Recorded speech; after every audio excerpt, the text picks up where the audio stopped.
Assalamualaikum guys, welcome back. Benda baru je nak reda.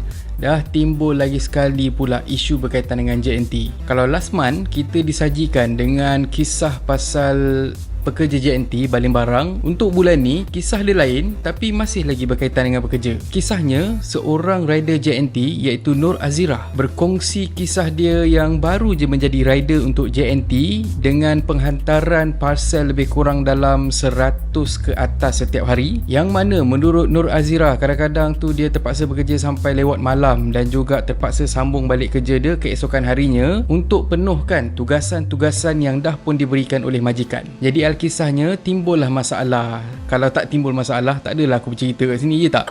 Jadinya menurut Nur Azirah, pihak pengurusan JNT memaklumkan kepada dia yang dia tak layak untuk menerima pembayaran untuk tugasan-tugasan yang dah pun disiapkan disebabkan oleh terdapat komplain daripada customer, antaranya ialah kelewatan menghantar parcel kepada pelanggan. So dekat kisah yang viral ni, Nur Azirah ada berkongsi conversation di antara dia dan juga wakil JNT, yang mana kat situ kita dapat tengoklah ada sedikit argument yang berlaku. Jadi kalau ikutkan conversation ni, wakil syarikat mengatakan yang orang atasan aware pasal masalah yang berlaku dan mereka mencadangkan supaya tiada pembayaran yang dibuat dan sampai tahap rider ni mungkin akan didakwa kerana menipu. Apapun, dengan kuasa viral media sosial, akhirnya pihak manajemen JNT ambil keputusan untuk membayar sebanyak RM500 kepada rider terbabit. Kiranya kalau diikutkan masalah untuk episod kali ini dah boleh kata selesai lah. Sebab apa, Nur Azirah sendiri pun katanya dia menerima dengan reda RM500 tu daripada langsung tak dapat. Kesian sebab Nur Azirah ni dia ada anak-anak kecil. Pada aku dalam kes ni empat-empat bermasalah.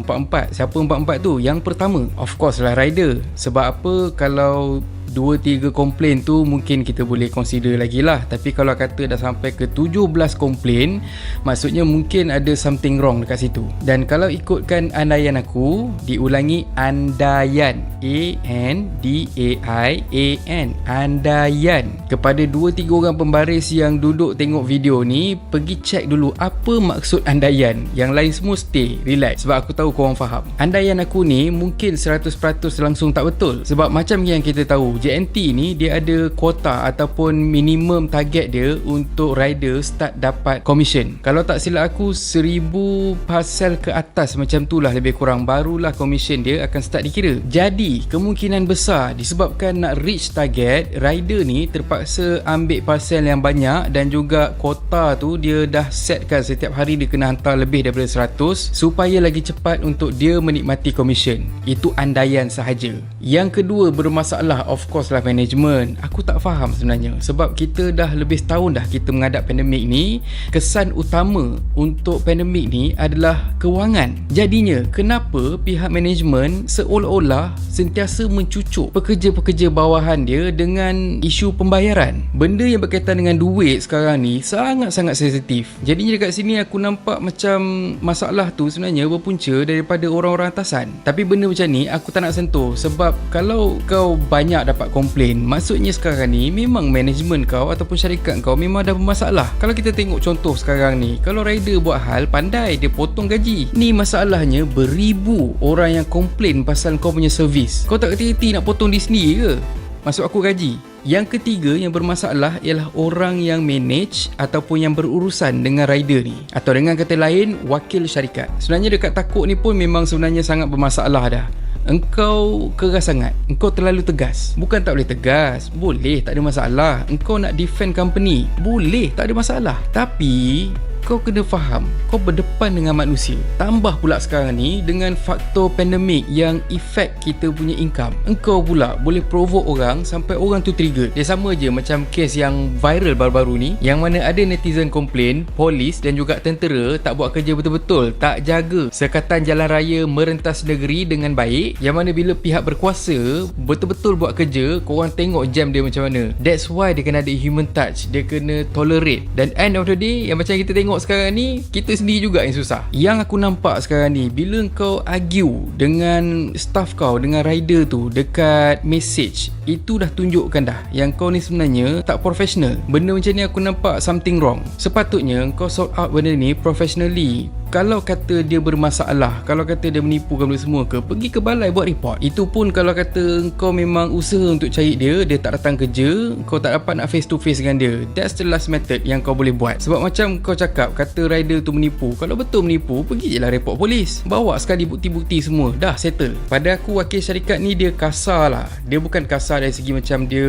maki staff tu ke apa semua ke, tapi cara kau push staff tu sampai dia rasa macam last method yang dia boleh buat ialah dengan viralkan kisah ni dekat media sosial. So at the end of the day, siapa yang busuk? Company. Dan kalau kata kau, nama kau reveal, nama kau pun busuk. Aku tahu dan aku faham sebab aku dulu pun manage staff juga, dan itulah kesilapan yang aku buat. Aku terlalu kasar dan aku ikut bulat-bulat guideline yang diberikan oleh syarikat. Tapi dari masa ke semasa, aku belajar dari kesilapan aku dan aku letakkan human touch dekat dalam pengurusan. Dan kita kena ingat yang staff kita bekerja sebab diorang pun nak cari makan. Kalau tak, diorang pun tak kuasa lah sebenarnya nak menghadap muka kita, nak menghadap muka bos. Jadi gunakan otak, gunakan pengalaman untuk pastikan kau boleh prevent masalah dan selesaikan dengan yang baik. Aimnya ialah pastikan yang bos kau dan juga staff kau tak bengang dengan kau. Aku faham, cakapnya memang senang, nak buatnya memang payah. Tapi macam mana pun kena buat juga. Bila kita silap, kena pasti apa kesilapan yang kita buat dan macam mana cara untuk kita overcome masalah yang sama berulang balik.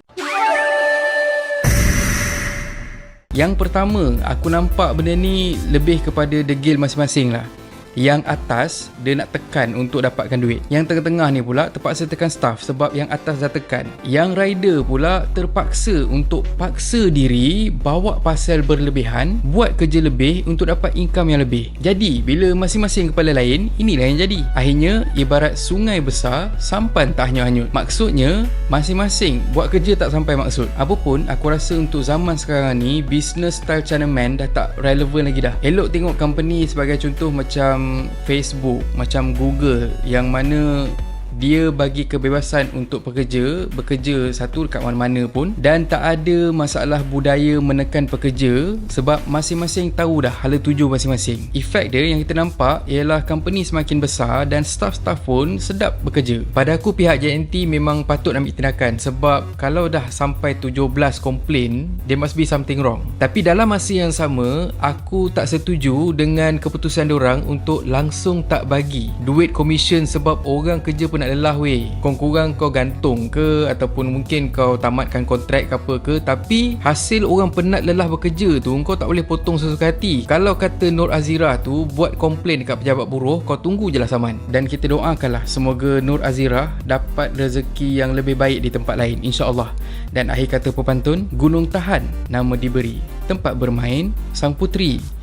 Orang tamak selalu rugi, nama busuk pelanggan lari. Dan kalau korang suka konten yang ada dalam channel ni, please consider to subscribe, okay? So thank you very much for watching and have a nice day. Assalamualaikum.